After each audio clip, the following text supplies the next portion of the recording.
And welcome to Twisted Talk. I'm Gary, and this is probably going to be our last major update on Ernesto. It is still a hurricane, but it is quickly moving away to the northeast off the Canadian coast. So, I'll give you the 5 o'clock update from the National Hurricane Center in Miami. Dangerous beach conditions continuing along the northeast U.S. coast and the maritime provinces of Canada. Ernesto expected to become extratropical early Tuesday. As of 5 p.m. Atlantic Standard Time, the center of Hurricane Ernesto was located near 43.8 degrees north, longitude 56.1 degrees west. That's about 375 miles east of Halifax, Nova Scotia, and about 250 miles southwest of Cape Race, Newfoundland. Ernesto is moving to the northeast near 26 miles an hour, and even faster motion to the northeast or east-northeast is expected during the next couple of days. On the forecast track, the center of Ernesto will pass near southeastern Newfoundland tonight and early Tuesday. Maximum sustained winds remain 90 miles an hour with higher gusts. Steady to rapid weakening is forecast, and Ernesto is expected to become post-tropical on Tuesday. Hurricane force winds extend to 45 miles from the center. Tropical storm force winds extend upwards to 220 miles.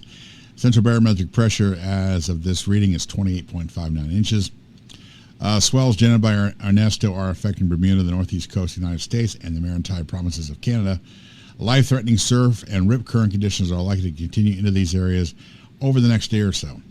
In southeastern Newfoundland, large breaking waves could bring the possibility of coastal flooding, particularly along southwest-facing shorelines.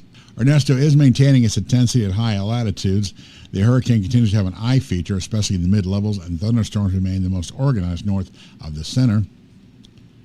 Recent microwave satellite images indicate the circulation has become tiled from southwest to northeast with height, an indication of increasing southwesterly vertical wind shear. In other words, the cloud tops are higher on the northeast side than they are on the southwest.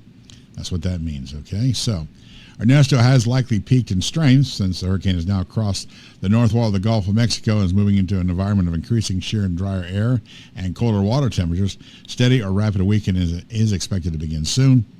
The environmental factors should also cause extratropical transition, which will likely be complete by tomorrow morning. So that's what we have right now from that. Now, the big issue again, and I want to go over this again, is the fact is the Weather Service has provided coastal advisories and warned of high risk for rip currents on the Atlantic coast through Monday evening. Say they can sweep even the best swimmers away from shore into deeper water. A warning extended from Boston and Maine all the way down to Florida. Forecasters citing local emergency managers said a 41-year-old man drowned Saturday in the rip current off of Surf City, North Carolina. 2 men drowned off South Carolina's Hilton Head Island on Friday, where rip current warnings were posted, and they were actually both from Ohio. Ray Jamison from Euclid and Leonard Shentz of Ludland. It could be weeks before the autopsy can determine whether the deaths related directly to Ernesto, Beaufort County Coroner David Ott said. Here's some of the information we have basically from Bermuda and Puerto Rico at the time, so let me go ahead and give that to you here. At a press conference Sunday afternoon, Bermuda's Security Minister Michael Weeks said the tiny British territory made it through the hurricane without injuries or major incidents. I want to express my gratitude to everyone for taking this storm seriously, he said. Steady progress is being made to clear the roads and restore power in Bermuda, he added. Businesses were beginning to reopen and airport operations did resume yesterday. There are no reports of major damage, said Leiden Reinor of Bermuda's Disaster Risk Reduction Mitigation Team. Belco, Bermuda's power company, said more than 70% of the customers had electricity and only 7,000 remained without power as of Sunday evening. Ernesto had battered parts of the northeastern Caribbean, leaving tens of thousands of people without power and water in Puerto Rico. The national power company, Luma in Puerto Rico, said it has restored electricity to more than 1.4 million customers, but 61,000 still without power as of Sunday evening. They're expected most of that should be taken care of by Tuesday. That's the latest. Again, people that did go to the beaches this week along the eastern U.S. shore, they didn't go out in the water, but they were treated some pretty impressive surf and tides rolling in as far as waves. So it was, and a lot of people were just oohing and eyeing that, and they were staying out of the water. But I bet it was quite a show. If you've ever been around when a tropical storm or anything like that comes ashore, I've had the opportunity over the years when I lived in Texas for a few years to see some of that, and the spectacular waves at Galveston were just unbelievable at times. So that's where we're going with that. Again, the risk current advice will go from basically Maine to Florida at least through tomorrow.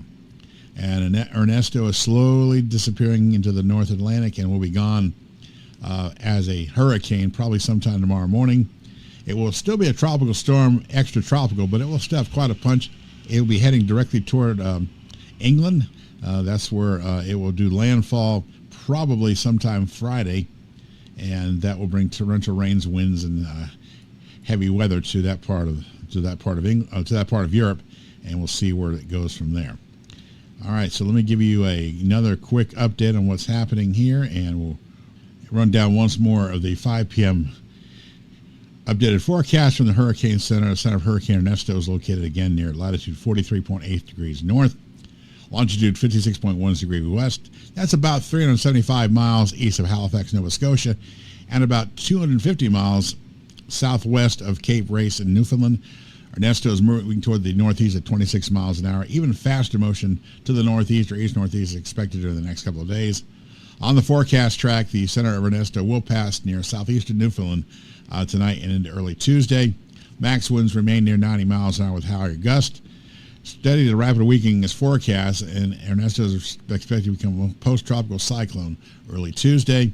Hurricane force winds extend outward up to 45 miles from the center. Tropical storm force winds extend outward 220 miles.